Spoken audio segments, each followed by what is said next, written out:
الرحمن الرحيم اللهم صل على محمد وآل محمد إلهي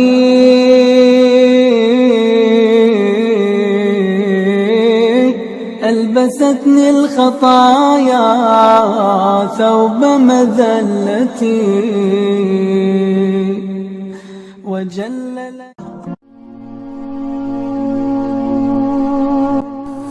نیا عالمی سیکولر نظام جو جمہوریت کو فروغ دیتا ہے، اس کی بنیاد ہی اس بنیاد پہ رکھی گئی کہ عوام مقتدر اعلی ہیں، یعنی ابراہیم، موسیٰ اور عیسیٰ علیہ السلام کا خدا اب مقتدر اعلی نہیں رہا، عوام ہی ریاست بناتے ہیں، وہ ریاست کو مقتدر اعلی کا اختیار سونپ دیتے ہیں اور پھر ریاست بذات خود میں مقتدر اعلی ہو جاتی ہے۔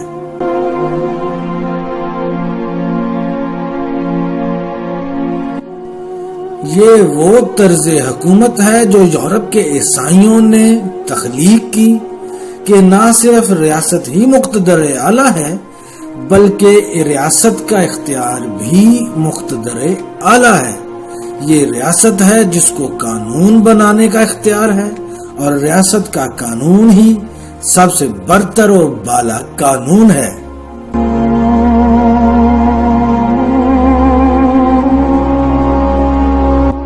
اس سے بھی آگے ایک اور اہم سوال ہے کہ ملت ابراہیمی کے پیروکار کیا یہ سمجھتے تھے کہ وہ خدا کے حرام کردہ اشیاء کو حلال قرار دے سکتے ہیں؟ اور اس کا جواب یہ تھا کہ انہوں نے جو حرام تھا اس کو حلال کیا اپنی پارلیمنٹ میں اور کہا اسے لیگلائزیشن، اور کہا کہ ہم نے ریاست کے عوام کے لیے اسے بہتر سمجھا ہے۔ آپ دیکھ سکتے ہیں کہ ہر وہ چیز جسے اللہ نے حرام قرار دے دیا، یورپ اور امریکہ کی پارلیمنٹ نے اسے حلال قرار دیا، اور آپ کو شاید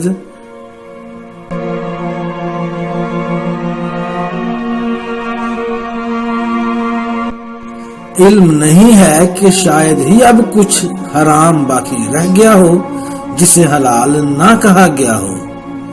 جب انہوں نے کہا مقتدر اعلی ریاست ہے تو یہ شرک تھا، جب انہوں نے کہا کہ ریاست سپریم اتھارٹی ہے تو یہ شرک تھا، اور جب انہوں نے کہا کہ ریاست کا قانون ہی بالا و برتر تو یہ بھی شرک تھا۔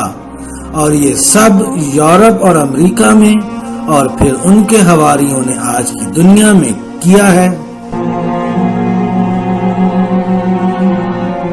پورے عالم اسلام میں ایک بھی ملک ایسا نہیں جہاں اسلامی نظام حکومت اصل شکل میں موجود ہو، کیونکہ جو ہم پر حکمرانی کر رہے ہیں وہ صحیح معنوں میں مسلم ہیں ہی نہیں۔ آپ کو اگر ثبوت چاہیے تو سن لیں۔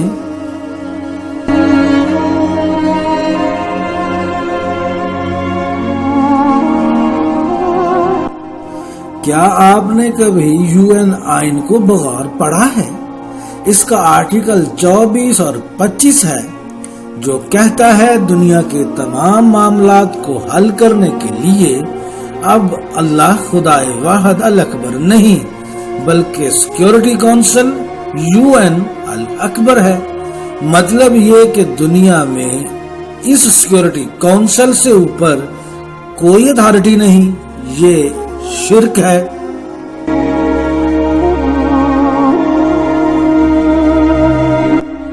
اسی آئین پر ہر اسلامی ملک کے حکمران نے دستخط کیے، اسے اقرار کیا اور اس کو تسلیم کیا اور پھر اس تنظیم کا حصہ بنے۔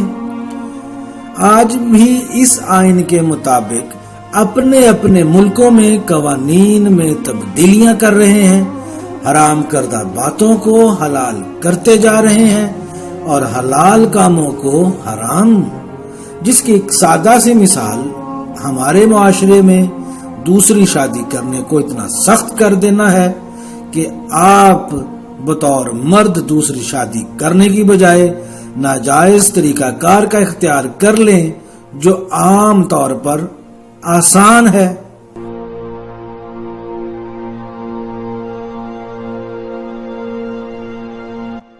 نئے سیاسی نظام کو کھڑا ہی اس بنیاد پر کیا گیا ہے کہ پارلیمنٹ الحکم ہے، قانون سازی کا بالا و برتر ادارہ، جو وہ قانون بنا دے گا وہی سب کے لیے جائز ہوگا۔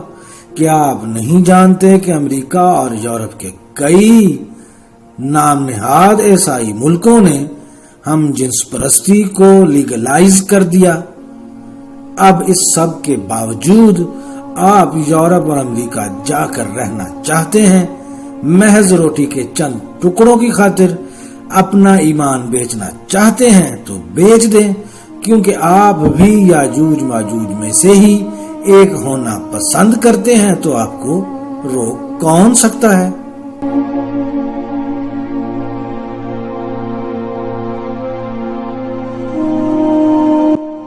آج کے عالمی نظام نے سود کے کاروبار کو حلال کر دیا، اور آج حالت یہ ہے کہ کوئی بھی شخص اس نظام سے بچ کر زندہ نہیں رہ سکتا، اور آپ جانتے ہیں اللہ نے اعلان جنگ کیا اس کے خلاف جو سود کا کاروبار کرے گا، اور نبی کریم صلی اللہ علیہ وسلم نے اس پر لعنت بھیجی جو سود لکھے گا، گواہی دے گا اور اس نظام کا حصہ بن جائے گا۔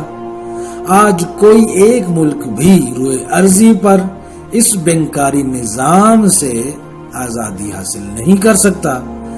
یہی حقیقت ہے اور یہی خلافت کا متبادل دیا گیا نظام ہے۔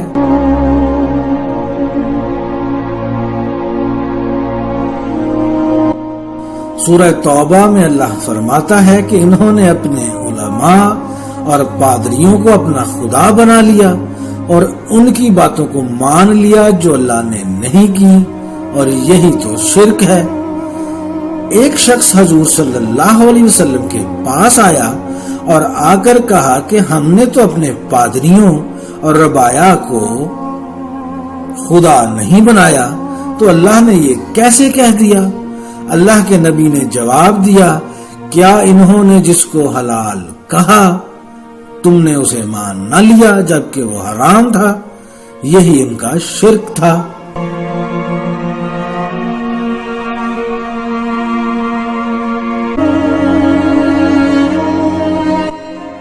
نسل یاجوج ماجوج نے زمینی حملہ کرنے سے پہلے مسلمانوں کے ذہنوں پر حملہ کیا، انہیں بہترین اور اعلیٰ زندگی کے خواب دکھائے، اسلام بیزاری پیدا کی، پھر انہوں نے خلافت کو ختم کر دیا اور سیکولر ریاستوں کا وجود عمل میں لانا شروع کر دیا۔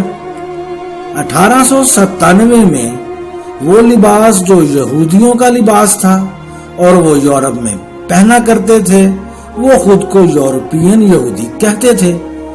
انہی لوگوں نے زائنسٹ تحریک کی بنیاد رکھی، وہ سٹیج تیار کیا جا چکا اور گنتی شروع ہو چکی ہے، پردہ اٹھنے والا ہے۔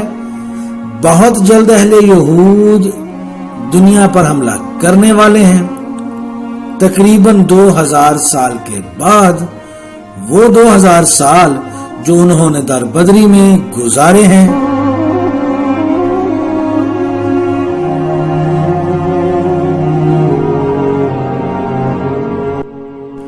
وہ آج اس قابل ہیں کہ اپنے مقاصد کو حاصل کر سکیں۔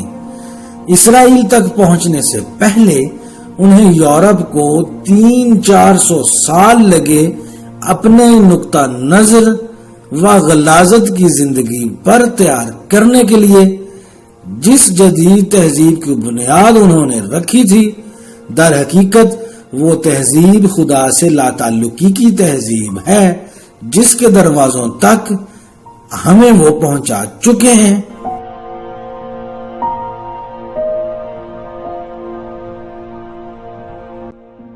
اور پھر خدائے واحد اللہ کریم نے قرآن کریم میں وہ بات کر دی جو ہر بات کا نچوڑ ہے۔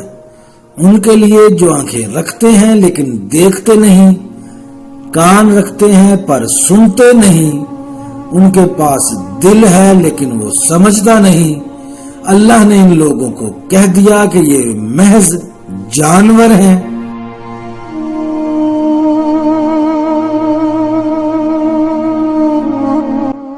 اہل یورپ کی مادی ترقی کا دور دراصل اہل یہود کی ترقی کا دور تھا۔